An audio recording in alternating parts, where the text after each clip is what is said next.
apa kabar? Kayaknya sibuk banget gak sih?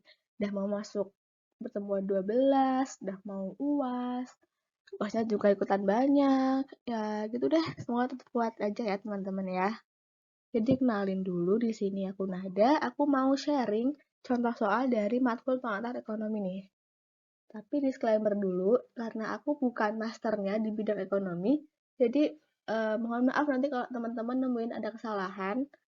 Tapi udah ada itu sih, aku cross check sama kunci jawaban dosen. Tapi ada juga yang emang gak ada kunci jawabannya gitu. Terus eh kalau misalnya kalian nemu kesalahan, boleh nanti kalian koreksi di kolom chat atau boleh kalian menghubungi divisi akademik nih lewat eksternal kalian masing-masing. Oke, tapi sebelum kita bahas soal, kita bakalan review dulu apa aja yang udah kita pelajarin kemarin selama 4 pertemuan gitu. Nah, jadi untuk pertemuan 8, kita belajar tentang pengantar ekonomi makro. Kalau pertemuan 9 itu tentang pendapatan nasional. Kalau pertemuan 10 tentang arus lingkar ekonomi dan keseimbangan ekonomi dua sektor. Kalau yang 11 itu yang 3 sektor dan 4 sektor. Untuk pertemuan 8 ini kita belajar tentang perkembangan dan sejarah awal ekonomi makro, terus pengertiannya, cakupannya, masalahnya, dan aliran sirkular uang melalui perekonomian. Kalau pertemuan 9 ini, kita ada belajar tentang PDB dari sisi pengeluaran, pendapatan, dan nilai tambah. Terus ada juga PDB real versus PDB nominal, sama PDB deflator. Tapi ini ada juga yang PNB juga. Nah, buat pertemuan 10 ini, dua sektornya ini adalah rumah tangga dan perusahaan. Di sini dibahas juga tentang keseimbangannya, fungsi konsumsi, fungsi tabungan, fungsi investasi, sama multiplier-nya. Terus buat pertemuan 11-nya, ini yang 3 sektor sama 4 sektor. Kalau yang 3 sektor itu ada rumah tangga, perusahaan, sama pemerintah. Terus keseimbangannya itu S plus T sama dengan I plus G. Kalau yang 4 sektor, itu yang dibahas tuh rumah tangga, perusahaan, pemerintah, sama hubungan luar negeri, ekspor-impor. Terus keseimbangannya juga I plus G plus X sama dengan S plus T plus M. Oke, jadi tadi itu udah review singkat kita ya tentang 4 pertemuan kemarin. Nah, buat materi lebih lengkapnya, teman-teman boleh cek di rangkuman pembelajaran rilis 3 yang bareng sama video ini. Di sana tuh ada materinya secara lengkap. Nah, terus buat contoh soalnya ini, aku tuh ambil dari soal UASnya D3 waktu semester 1, terus sama soal UASnya Kating 62 waktu tahun kemarin, sama soal-soal dari dosen, kayak soal responsi, soal tugas, gitu. Oke, nomor 1 ini soalnya apa yang dimaksud dengan ekonomi mikro dan ekonomi makro, serta jelaskan perbedaan di antara keduanya. Nah, ini aku rasa teman-teman udah pada familiar sih, udah pada bisa, soalnya ini kan awal-awal banget kita belajar itu pertemuan 8. Jadi, mikroekonomi itu studi mengenai bagaimana individu, rumah tangga maupun perusahaan dalam membuat keputusan dan bagaimana mereka berinteraksi satu sama lain di pasar. Kalau makroekonomi itu tentang ekonomi secara keseluruhan, jadi ini mempelajari fenomena secara agregat, kayak bisnis cycle, inovasi sama pengangguran. Terus, ini juga memasukkan peran pemerintah dalam bidang fiskal dan moneter. Nah, untuk ekonomi makro sama ekonomi mikro ini sebenarnya sama-sama kelangkaan sih masalahnya. Tapi beda. Jadi bedanya itu, kalau ekonomi mikro ini fokusnya itu secara individu. Jadi kayak perusahaan sendiri, konsumen sendiri, tenaga kerja sendiri. Dan cakupannya ini terbatas hanya pada industri aja. Tapi kalau ekonomi makro ini, fokusnya ini pada semua pelaku ekonomi secara agregat atau keseluruhan. Dan cakupannya ini luas, jadi nggak terbatas pada industri aja. Lanjut ke soal nomor 2. Jadi ini udah mulai ngitung-ngitung nih. Jadi tabel ini itu menampilkan data pendapatan nasional negara Wakanda pada tahun 2020. Dan semua angkanya dalam juta dolar. Yang ditanyain ini ada nilai GDP menurut pendekatan pendapatan dan pengeluaran sama berapa nilai GNP-nya. Yang pertama ini bahas dulu tentang GDP dari sisi pendapatan. GDP itu adalah PDB ya guys. Jadi dari sisi pendapatan ini rumusnya itu W plus I plus R plus PR. Jadi kalau W-nya ini nih.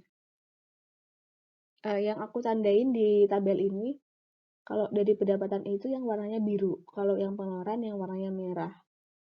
Nah, jadi ada W itu tuh upah tapi upahnya yang di dalam negeri aja. Jadi ada upah tenaga kerja WNA sama upah tenaga kerja domestik.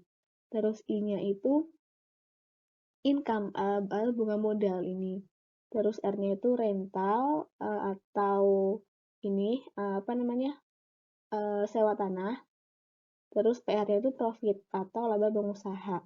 Dan dihitung-hitung, masukin sini ketemunya GDP atau PDB-nya itu 3.587.843. Terus untuk PDB dari sisi pengeluaran ini, rumusnya ini ada C plus G plus I plus X min M. Jadi yang warna merah ya, C itu konsumsi, terus G-nya itu pendapatan pembagi pemerintah. Terus I-nya ini investasi, X-nya ini ekspor, M-nya ini impor. Terus masukin, terus dihitung. Ketemunya sama kayak yang pendapatan.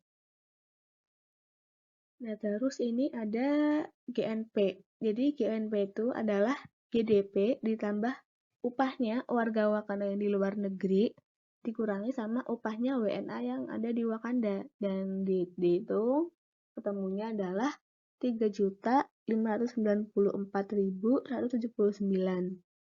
Terus tadi ada juga soalnya, bedanya apa sih? Beda konsep dari GNP sama GDP. Jadi kalau GDP atau PDB ini mengukur nilai semua produksi yang di satu negara dalam negeri. Jadi nggak peduli mau WNA atau warga negara itu, ya tetap dihitung gitu loh. Tapi kalau PNB atau GNP ini mengukur pendapatan yang diterima oleh penduduk negara. Nggak peduli di mana aja, asalkan warga negara itu tetap dihitung. Gitu. Lanjut ke soal nomor 3. Di sini ada data PDB Amerika Serikat. Ada tahunnya, ada PDB nominal sama PDB deflator dengan tahun dasar 1996. Yang ditanyain ini ada berapa tingkat pertumbuhan PDB nominal, PDB deflator, sama ngitung berapa PDB realnya, dan tingkat pertumbuhan PDB real.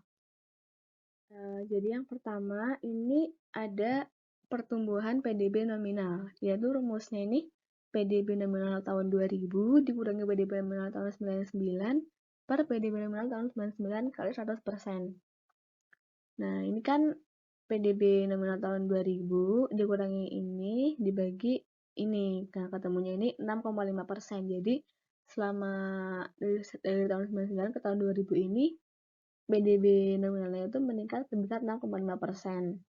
Terus pertumbuhan PDB deflator. Rumusnya itu PDB deflator tahun 2000 dikurangi tahun 99 dibagi tahun 99 juga. Kali 100% dan ketemunya ini 4,42%. Jadi selama tahun 99 ke tahun 2000 ini PDB deflatornya itu meningkat sebesar 4,42%.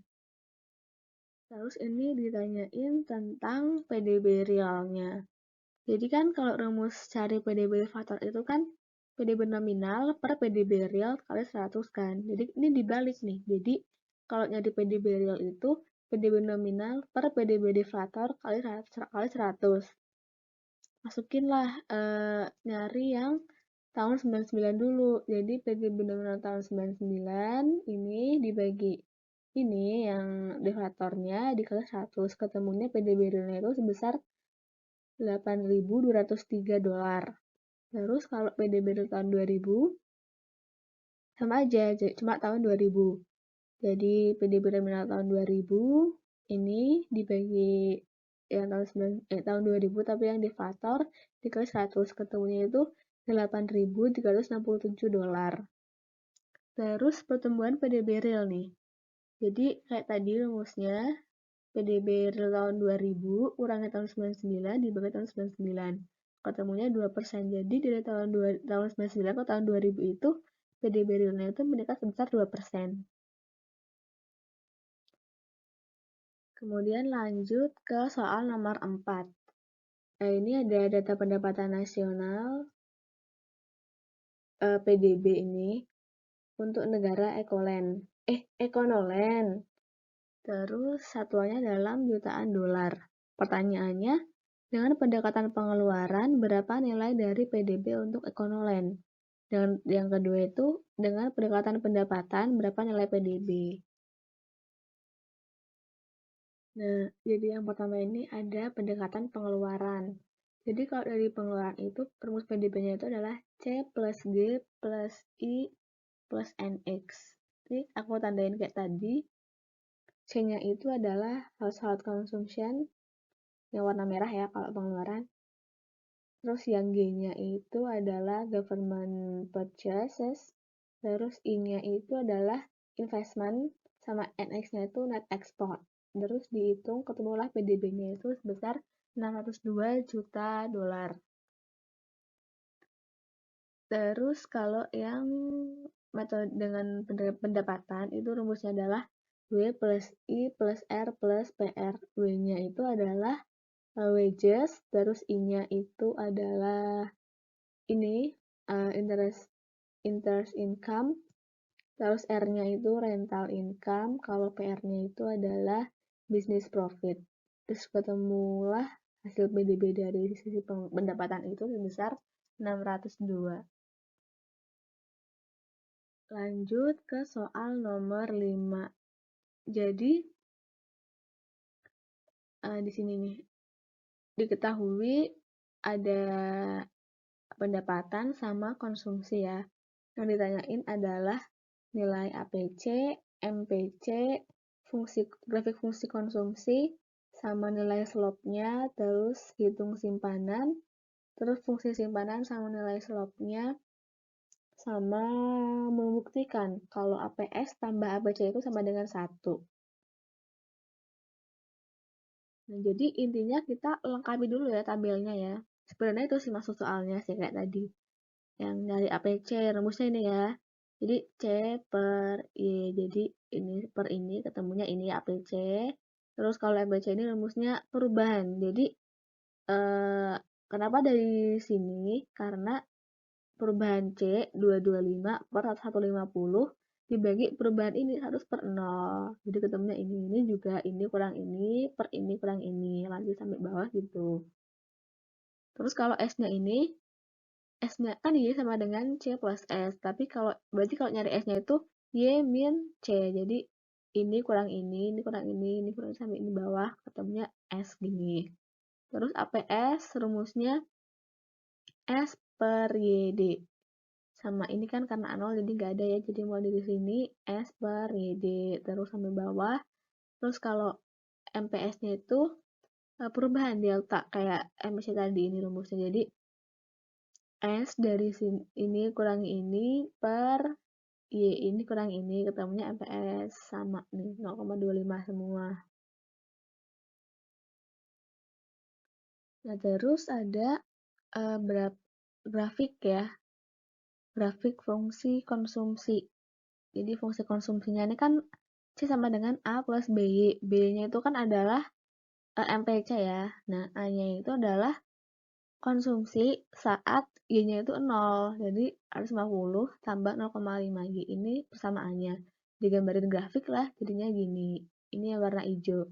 Kalau yang warna krem ini adalah Y sama dengan AE. Terus slope-nya ini MPC 0,75. Terus ini yang fungsi simpanan. Jadi rumus fungsinya itu kan S sama dengan min A plus 1 min B kali Y. 1 min B itu adalah MPS. Jadi rumusnya itu S sama dengan min 150 tambah 0,5 Y. Digambarin lah grafik fungsinya jadi kayak gini. Terus slope-nya itu MPS sama dengan 0,25. Terus ini anak soal yang terakhir nih. Jadi pembuktian bahwa APC tambah APS sama dengan 1. Dan tadi kan ini udah dicari ya yang pas di tabel pertama itu. tinggal jumlahin aja, bener nggak sama dengan 1? Ternyata semuanya sama dengan 1 semua. Akhirnya terbuktilah bahwa APC plus APS sama dengan 1. Lanjut ke soal nomor 6.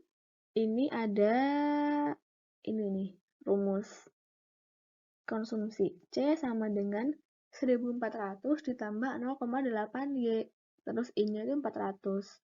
Nah, pertanyaannya persamaan AE-nya, terus nyari tingkat keseimbangan pendapatan nasional yang pas equilibrium sama dengan AE. Terus hitung nilai konsumsi, simpanan, dan investasi pada saat keadaan seimbang. Nah, ini pembahasannya ya. Jadi yang pertama tadi kan persamaan AE. AE sama dengan C plus I. Masukin rumus I ke sini, fungsi I sama C sama I-nya, ketemulah AE-nya sama dengan 1800 ditambah 0,8Y. Terus yang kedua ini keseimbangan nih, saat Y sama dengan AE, Y-nya berapa? Masukinlah Y sama dengan AE. AE-nya ini masukin, terus dihitung, ketemulah Y-nya sama dengan 9000. Ini saat keadaan seimbang. Terus berapa nilai konsumsi, simpanan, dan investasi saat keadaan seimbang? Kalau nilai C-nya, masukin rumus yang tadi, masukin. Terus Y-nya diganti sama Y yang ini, yang seimbang, 9000. Akhirnya ketemulah C saat seimbang itu sebesar 8600. Terus rumus yang simpanan ini sebenarnya sama ya, kan kalau seimbang kan S sama dengan I ya, karena seimbang. Jadi tinggal masukin aja 400 ketemu. Sama ini rumus aja sih. Gini rumusnya, terus masukin Y-nya 900, akhirnya ketemulah S-nya 400. Nah, karena I-nya kan udah diketahui sama dengan S juga, sama dengan I-nya 400. Lanjut ke soal nomor 7. Dalam perekonomian 4 sektor, berlaku keadaan berikut dalam miliar rupiah. Ini ada fungsi konsumsi, terus ada pajak, ada investasi, pengeluaran pemerintah, ekspor, sama impor. Ini datanya. Terus yang ditanyain, berapakah pendapatan nasional pada saat keseimbangan? Yang kedua yang ditanyain itu, kalau ekspornya meningkat dari 50 ke 100, ini bagaimana mempengaruhi pendapatan nasional? Hitung pendapatan nasional yang baru. Terus yang ketiga itu, hitung berapa besarnya multiplier dari kenaikan ekspor. Nah, jadi tadi yang A itu kan soalnya berapa pendapatan nasional pada saat keseimbangan.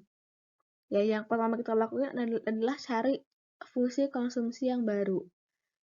Kan ini ada, karena kita mau masukin ini, pajak ke sini. Jadi, kalau rumus yang baru itu adalah C sama dengan A plus B dikali 1 min T dikali Y. Nah, A-nya kan 50 nih, A. Terus B-nya itu 0,7, masukin. Nah, dikali 1 min T. Ini kan T besar sama dengan T kecil kali Y. Jadi T kecilnya itu 0,2. Masukinlah 0,2 dikali Y. Terus ketemulah C yang baru ini. C sama dengan 50 plus 0,56Y. Nah, pas keseimbangan, kan keseimbangan itu Y sama dengan AE kan. AE-nya sendiri itu rumusnya C plus I plus G plus X min IM. Nah, masukinlah C yang baru tadi ini. 50 plus 0,56Y ditambah I. I-nya 75, terus G-nya itu 100, X-nya 50, IM-nya itu 0,15Y. Nah, yang ada Y-nya itu dikumpulin jadi satu di sebelah kiri. Yang nggak ada di sebelah kanan. Terus ya dijumlahin, ketemulah 0,59Y sama dengan 275. Akhirnya Y sama dengan 466,1. Maksudnya, pada saat keseimbangan itu, pendapatan nasionalnya sebesar 466,1. Nah, tadi kemudian yang B itu soalnya, kalau ekspornya itu mengalami kenaikan dari 50 ke 100, itu keseimbangan yang barunya gimana? Sama sama penjelasannya, mempengaruhi pendapatan nasionalnya itu gimana? Nah, kita punya X barunya itu kan 100. Masukin ke ini yang tadi keseimbangan kita udah hitung. Tinggal X-nya dikali sama 100. Akhirnya ketemulah 0,59Y sama dengan 325. Dihitung ketemunya Y sama dengan 550,8. Jadi, pendapatan nasional yang baru dalam keseimbangan ketika ekspornya naik itu sebesar 550,8. Nah, penjelasannya, ketika ekspor naik 50 jadi 100 itu menyebabkan kenaikan pendapatan nasional dari 466,1 jadi 550,8, sehingga dapat disimpulkan bahwa kalau ekspornya naik, maka pendapatan nasional juga akan mengalami kenaikan.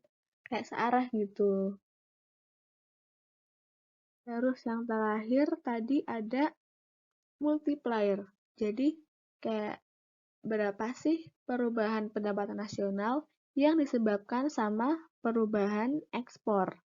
Nah, tadi kan ekspornya kan meningkat dari 50 ke 100 kan. Jadi itu dihitung berapa tuh perubahan pendapatannya. Nah, di sini tuh ada pertama kita cari dulu simple multiplier. Rumusnya tuh 1/1 min Z. Nah, Z itu rumusnya adalah MPC dikali 1 min T yang kayak tadi kita udah hitung, yaitu sebesar 0,56. Dan kita dapatkan hasilnya bahwa simple multiplier-nya itu sebesar 2,27. Nah, terus kan tadi kan ekspornya kan berubah dari 50 ke 100. Berarti delta X-nya itu adalah apa perubahan ekspornya itu sebesar 50. Nah, terus delta Y atau perubahan pendapatan itu kan delta X dikali simple multiplier. Nah, delta X-nya itu 50, multipliernya itu 2,27. Masukin harus dihitung, ketemu delta Y sama dengan 113,63 atau kalau dibulatin jadinya 114. Nah, maksudnya itu kalau misalnya ada perubahan ekspor sebesar 50, maka terjadi juga perubahan pendapatan nasional itu sebesar 114 pada saat keseimbangan. Gitu. Oke, kita lanjut ke soal nomor 8 ya. Ini soal terakhir. Jadi di sini ada tabel, ada pendapatan nasional sama impor. Dan diketahui ekspornya itu tetap 300 miliar. Nah, terus yang ditanyain, hitung tingkat ekspor neto. Berarti ini net ekspor. Terus, kapan surplus, kapan defisit. Yang kedua ditanyainnya itu kecenderungan marginal untuk mengimpor. Atau ini tuh M, nilai M. Nah, M ini merepresentasikan apa gitu. Terus yang C, kalau MBC-nya 0,8, terus tax rate-nya itu 0,1, hitung simple multiplier dan jelaskan maknanya. Oke, jadi yang pertama, tadi kan disuruh nyari net export ya. Jadi net export itu adalah ekspor dikurangi impor. Nah, ekspornya kan tadi tetap 300. Nah, kuranginlah X kurangi IM ini. 300 kurangi 60, 240, ini kurangi ini, ketemu ini kurangi ini sampai bawah. Ketemulah net ekspornya segini. Terus gimana keadaan ekonominya? Nah, kalau yang dari pendapatan nasional 1 sampai 700 ini, keadaan ekonominya tuh surplus. Kenapa? Karena ekspornya ini masih lebih besar daripada impornya. Nih. Tapi kalau yang pas pendapatan nasionalnya udah 800 ini, malah defisit. Kenapa? Karena impornya ini lebih gede daripada ekspor. Impornya 305, ekspornya kan 300. Gitu. Lanjut, yang kedua itu tadi pertanyaannya adalah berapa M ya? M itu adalah kecenderungan marginal untuk mengimpor, di mana rumus M itu adalah delta M per delta Y. Nah, delta M itu apa? Delta M itu adalah perubahan impor nih. Jadi kan indeks ini naik 35, naik 35, naik 35, terus sampai bawah. Terus yang delta Y juga perubahannya berapa? Ini kan naik terus 100, 100, 100 sampai bawah juga naik 100. Jadi dibagilah ini dikali 5 per 100 ketemunya M-nya itu 0,35. Nah, terus nilai M ini merepresentasikan apa sih? Jadi M ini tuh merepresentasikan jumlah kenaikan impor yang diinginkan pada saat pendapatan nasional naik sebesar satu satuan mata uang. Gitu. Lanjut, ini soal terakhir banget ya. Kan tadi diketahui MPC-nya itu 0,8, terus tax rate-nya itu 0,1. Tadi juga kita udah ngitung M-nya 0,35. Terus ini berapa simbol multiplier-nya? Nah, sebelum cari simbol multiplier, kita cari dulu Z-nya berapa. Nah, Z itu rumusnya adalah MPC dikali 1 min T dikurangi M. Masukinlah 0,8 kali 1 min 0,1 kurangi 0,35. Akhirnya ketemulah kalau Z-nya itu 0,37. Nah, simbol multiplier-nya itu rumusnya 1 per 1 min Z. Masukinlah ke sini 1 per 1 min 0,37 dan ketemulah bahwa simbol multiplier-nya itu adalah 1,6. Maksudnya, ini tuh terjadi penambahan sebesar 1,6 kali lipat terhadap pendapatan apabila pengeluarannya itu bertambah satu satuan mata uang. Gitu, teman-teman. Oke, akhirnya selesai juga. Jadi itu tadi 8 contoh soal matkul pengantar ekonomi. Nah, semoga dapat membantu teman-teman ya buat belajar. Di sini aku mau ngucapin terima kasih buat teman-teman yang udah nonton, sama mohon maaf karena mesti aku ada kesalahan. Mohon dimaafkan ya teman-teman. Sekian dari aku. Terima kasih. Goodbye. Semoga tetap kuat.